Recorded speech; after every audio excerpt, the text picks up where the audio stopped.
Anybody got any questions? I was going to read something as a homework assignment.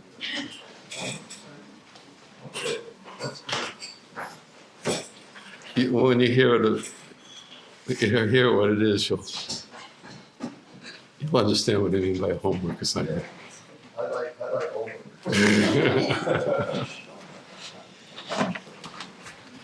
This is a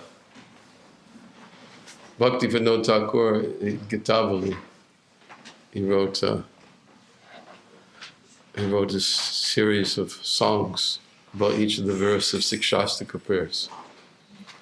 It's inside in Gitavali. Sikshastika prayers. The children did it on Sunday. They chanted Chaito Darpanam Ajanam Bhava Mahardavagni Nivarpanam. This is Gitavali, a song that he wrote on text 3, which is a verse that everyone I'm sure has heard of. Trinada Pisa Nichina Torori Apisa Hishnana Amanina Manadina Kirtaniya Sadahari. I can't see.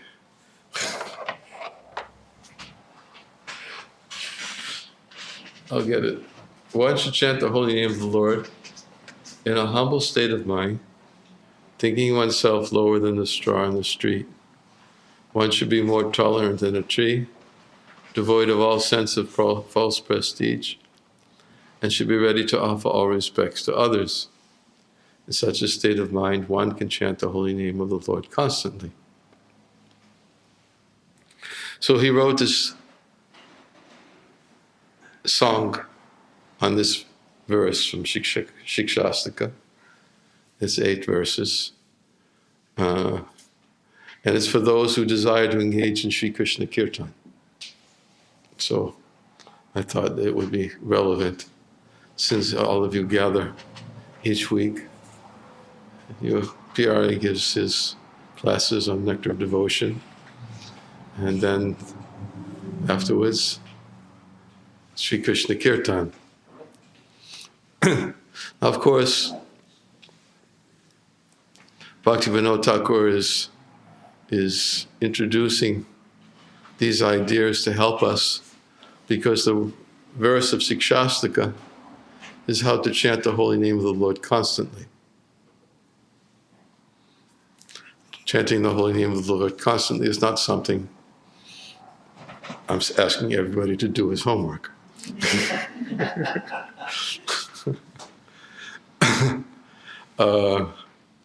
In fact, elsewhere in Vaishnava Siddhanta Mala, this is not in Gita Mala, this is Vaishnava Siddhanta Mala. Elsewhere in Vaishnava Siddhanta Mala, Bhaktivinoda Thakur explains what is chanting the holy name of the Lord constantly mean for one who's a householder. There are brahmacharis, there are householders, vanaprasthas, and sannyasis. So one who's a householder, he has many duties he has to perform to maintain. Usually, householder means maintain a house, maintain a residence, maintain family members, take care of family members, just like just 2 days ago, Dulal Krishna went down to Richmond, Virginia. For many years, he was taking care of his elderly mother. And then, of course, she was taken down to Richmond, Virginia to stay in the home of a brother, right? Her son, her other son. His brother. Yeah, his brother. Yeah. And then he went there, take responsibility to see that his mother left in the right consciousness and did whatever he could. I thought of the story of what happened to me when I came, but I don't know if devotees heard that story before. Probably not. About when I felt a duty of responsibility. I was in Europe, and I was in Budapest, and I was on my way to to India to meet Shivaram Swami, who had already left before me. And we were supposed to spend some time in India together. And my sister called me, and while I was in Budapest, and she said, well, I'm not saying you should come, but if you want to see our mother again, before she's not here any longer, you might consider coming to America. This might be the time for you to come. It might not be, but it might be. So I had a ticket to India, so I called Shivaram Swami. I asked Shivaram Swami, what should I do? Should I go to India? Do you think I should go? My mother might not leave. And Shivaram Swami told me it was a no-brainer. He said, you should go back and you should pay back your debt. You know what Krishna says in the Bhagavatam, 10th canto, that we all have debt to our parents. And you should pay back your debt and to see that your mother has the best opportunity to leave hearing the holy name of the Lord the time she gives up her body. So he kind of just made the decision for me, and because I have so much respect for Shivaram Swami, I just took it as an instruction from a senior Vaishnava, and I came to America. Canceled my ticket to India, came to America, and I'll try to make this short. But when I got there, my mother was sick, quite sick. Her body was, I would say it was probably in a similar state as Dulal Krishna's mother was in at the time. But at some point while I was there, she became septic, and the doctors decided, now's the time to decide. We can give her medication, but the medications could make it worse, or it won't do much. And so my sister made the decision that they should let her go peacefully. So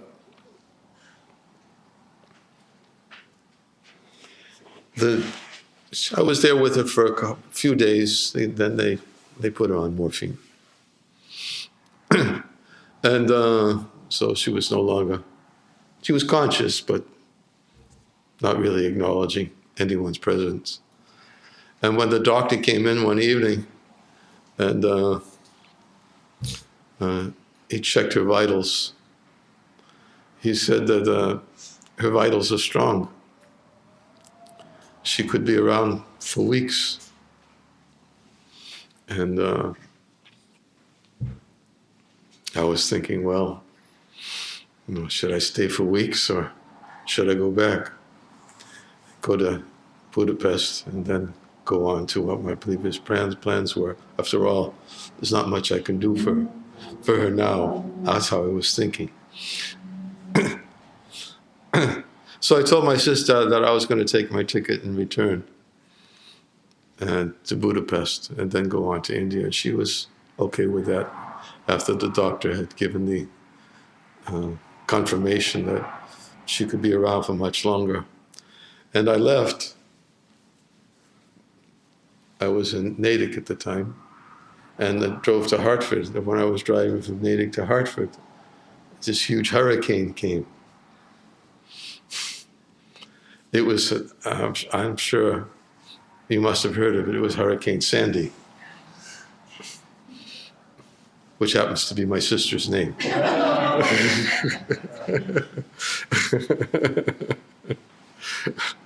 So this huge hurricane came, Hurricane Sandy, and I was in Hartford, and I contacted Newark Airport, and they said flights would be canceled for a minimum 4 days.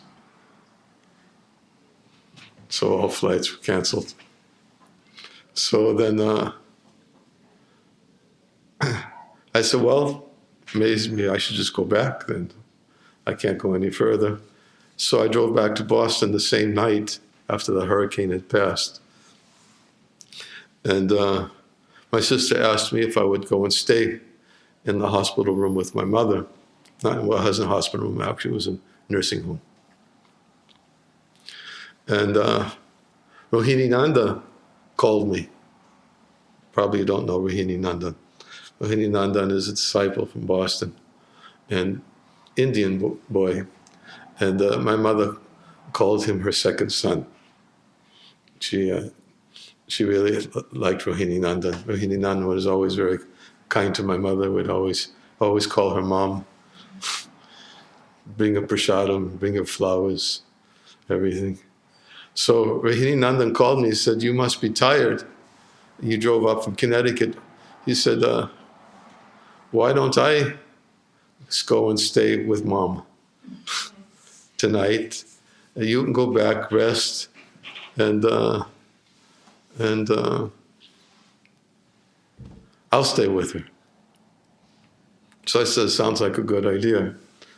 So he said, "Okay, I'll take a train." It's taking a subway to, I think at Framingham is where she was. What's it called? The T? Yeah, something like that. And that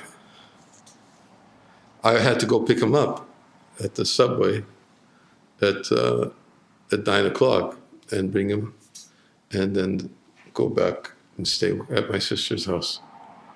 So something like about 9:15, he calls me and said, "Guru Maharaj," he said, "there's no explanation or anything. The subway is shut down. I can't come. And so I'm not going to be able to come." And so it was just moments before I left. I was going to go to the subway station and get him. So I sat there and I looked at my mother, and I saw her breaths were getting longer. And I was thinking, maybe she's going to leave. Maybe I should start a kirtan. And I remember what Shiva Ram Swami said, have her hear the holy name. So I just started chanting. And I got close to her. I started chanting in her ear. And she departed.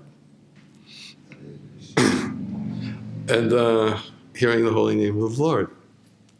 I was thinking, Hurricane Sandy came. Krishna canceled the subway because I wouldn't have been there. I would have been at the subway station at 9 o'clock to pick her up. And I happened to be there to chant. I took it as my duty. It was given to me. So Bhaktivinoda Thakur says that householders, they have their duties. Of course, I was not a householder. I'm a sannyasi, but I had a mother. And it was my duty to do what I could for her at the time of death.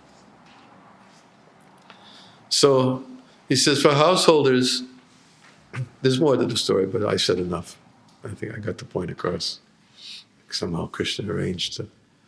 Well, actually, what came to more to the story was this. I called my sister, and I told her, that our mother had departed, and she came. And as soon as she walked into the room, she said to me, didn't tell me this that day, she told me a couple of days later. She said, as soon as she walked into the room and saw the expression on my face, she knew there was no need to worry about our mother's passing. Because she said just by seeing the expression on my face that she could understand that something good happened for her departure. So, for a householder, he said that chant the holy name of the Lord constantly is not the same as it for somebody who's in the renounced order, because a householder has many duties to house, has duties to family members, and he has to fulfill those duties. And he says if he doesn't perform his duties of maintaining the family, maintaining himself, then he says his body would expire untimely. So therefore, he has to perform his duties. He has to work and take care of responsibility of himself and his family. He said, what does Kirtaniya Sadahari therefore mean for a householder? He says, Kirtaniya Sadahari means that All the work that he does to maintain his home, to maintain his family, is so that he can chant Hare Krishna. And if he lives for this purpose and everything else that he does in the maintenance of his family, in the maintenance of himself, and in the execution of his duties, is so that he can come together. For you, it means once a week you're coming and chanting Hare Krishna with P.R.I. Mohan, Prabhu. But hopefully, P.R.I. Mohan's potency is having effect, and you're beginning to realize that there's more to maintaining home, maintaining body, maintaining family. Then Krishna says, Kamasya nendriya patiya labo jiveta yavata jivasya tattva jigasa nato yasya karma bhi. That one shouldn't desire to live for sense gratification. One should desire to live because human life means to use it for the absolute truth. This should be the goal of all of one's work. This should be the goal. The goal of one's work is so that you can live for kirtan. Live for coming together and having kirtan. So Bhaktivinoda Thakur is writing this little short song here, this little short song about how to chant the holy name of the Lord constantly according to one's position, according to the verse of Trinadapi Sunichina Taro Api Sahishnana. And now I'll read his little song. If you desire to engage in Sri Krishna Kirtan, then with great care attain the required qualification. He's going to give all the qualifications. But one thing he also says at the end, I'll jump ahead at the end a little bit, because when you hear the qualifications, you're going to think, like most people do think, well, that's not me.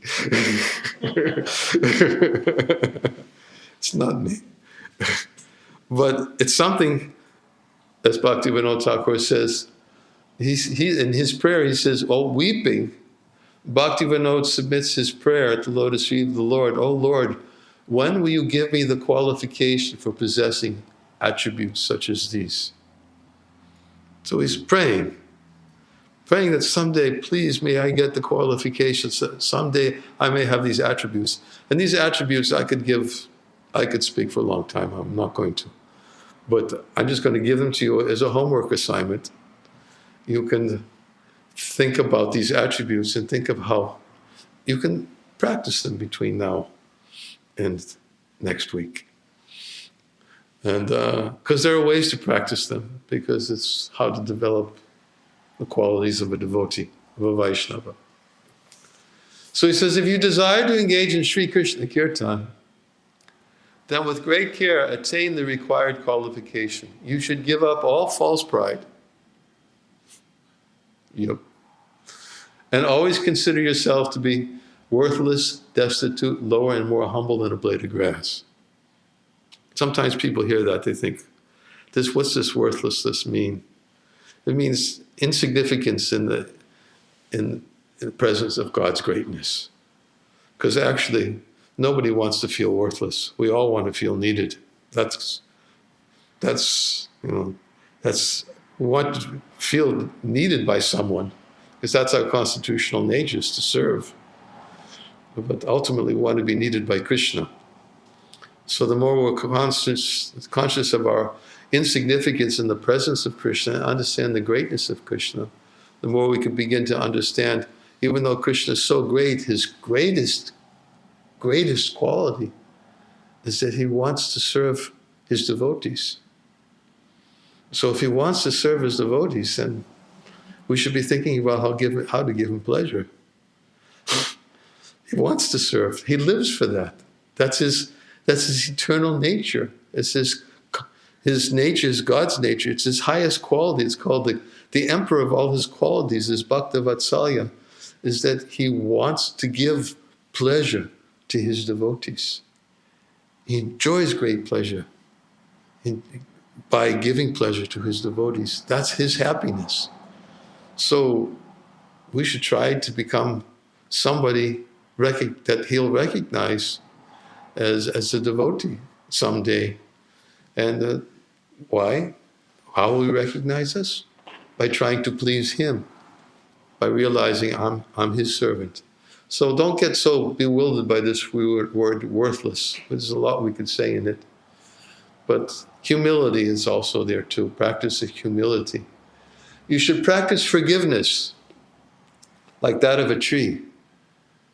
Lord Chaitanya says in the Chaitanya Charitamrita, he talks about this verse, a tree is so forgiving that even if somebody comes and breaks its branch, it will never complain. And even if it's drying up, it won't ask anyone for water. That is the nature of a tree. So you should practice forgiveness like that of a tree and giving up violence towards other living beings. This is a very important topic, giving up violence to other living beings. We'll be careful not to cause pain to anyone. This is there's a long explanation given by Jiva Goswami in his Bhakti Sandarbha, where he defines that respect for all living beings means to never willfully cause them pain. And he quotes a verse from the 11th canto of the Srimad Bhagavatam. And quotes a verse that sharp arrows that pierce the chest and approach the heart, they're not as painful as the arrows of insulting words of a materialistic person, which enters the heart and becomes lodged there. This is Krishna, actually. Krishna is talking to Uddhava in the 11th canto of the Bhagavatam, and Krishna is speaking about causing pain to others. He said the most painful thing, if you want to willfully cause pain, then insult somebody who doesn't deserve it. And he says, this is lack of respect towards other living beings. So forgiveness, like that of a tree, and giving up violence toward other living beings, you should protect and maintain them. In the course of passing your life, you should never give anxiety to others, but rather do good to them while forgetting about your own happiness. Even if one is a great soul possessing all good qualities, one should abandon all desires for fame and honor and make one's heart humble. Knowing that Lord Krishna resides within all living creatures, one should, with great respect, consistently show honor to all beings. By possessing these four qualities, humility, mercifulness, respect toward others, and the renunciation of desire for prestige, one becomes virtuous. In such a state, you may sing the glories of the Supreme Lord. Weeping, Bhaktivinoda submits his prayer to the lotus feet of the Lord. O Lord, when will you give me the qualification for possessing attributes such as these? Okay. I just said I was just going to read it. I'm not going to talk about all of these things. There's one question. Okay. What's the difference? They're using Destitute? forgiveness and tolerance in the same place. Is there a difference of forgiveness and tolerance? Yes. Tolerate. Somebody may tolerate another person, but not necessarily forgive them. Because in the verse it says to tolerate. In the verse, which verse? Trinada Pisunichana? Yeah. More tolerant than a tree. Yeah. Yeah. And he's saying not and to be forgiving like the tree. But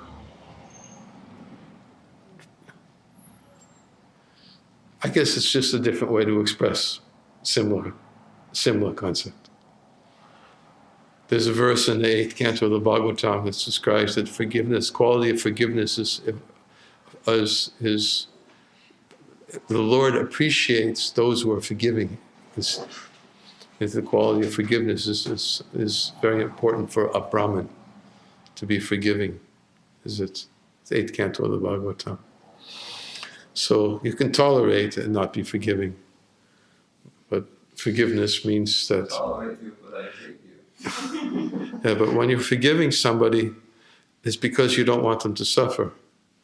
Because since if you might cause somebody might cause you pain. And they may have feigned or pretended and their apology. And you may think, I don't accept his apology. And because Krishna, there's many stories in the Bhagavatam that when you offend a Vaishnava, Krishna won't forgive. You have to go back to that Vaishnava to forgive. So if Krishna won't forgive, and you have to go back to that Vaishnava to forgive, and that Vaishnava says, no, I don't forgive you, then where's the hope for that person? Krishna won't forgive, and the Vaishnava won't forgive. So forgiving means that you're very merciful also, because you're forgiving. Only Krishna can forgive if you forgive for Vaishnava, of course. So forgiveness is even more than, in that respect, than tolerance. Right? That's fine. That's okay? I have another question. It says that you shouldn't use harsh words against somebody who doesn't deserve it or something, but somebody who does deserve it, we can use harsh words. As long as there's no envy, pride, or malice.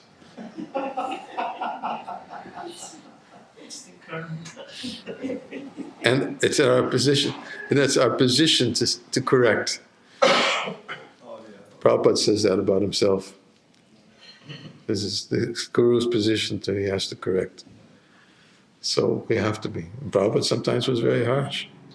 There was a devotee who told the story that once there were rats infesting the temple, and the devotees asked Prabhupada if they should kill the rats, and Prabhupada said, no, they should kill you for being so filthy that the rats are coming. He was angry. Of course, Prabhupada didn't mean it. He showed his anger in such a way to get his point across. So sometimes it can be used in Krishna's service, anger, chastisement. But we should try to look within our hearts to make sure I'm not doing this because I like it. Is that okay? Yes. Okay. Pyari's always got questions. It's good, I like it. Usually I don't have answers. It's called Stump the Swami.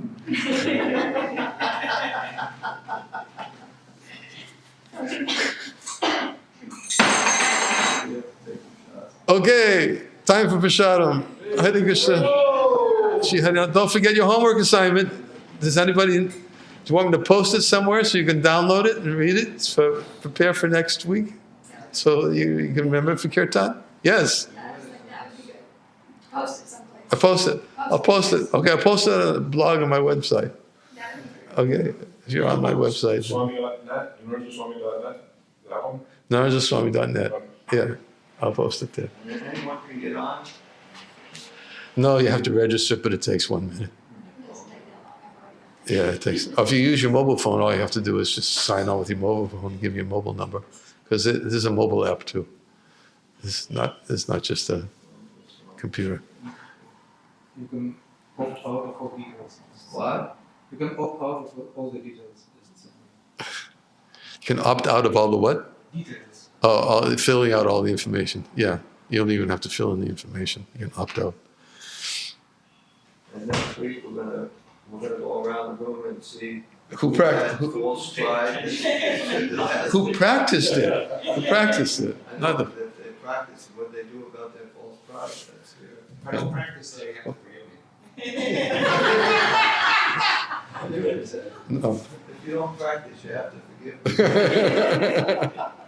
Well, you also have to practice this in the association of devotees. So you have to make sure practice it with the association of non-devotees. They'll just exploit you. Yeah. So Sunday, you should come to the temple and practice. Yeah, Sunday's the day of practicing. And you can say, I'm trying to be nice to you because I'm practicing.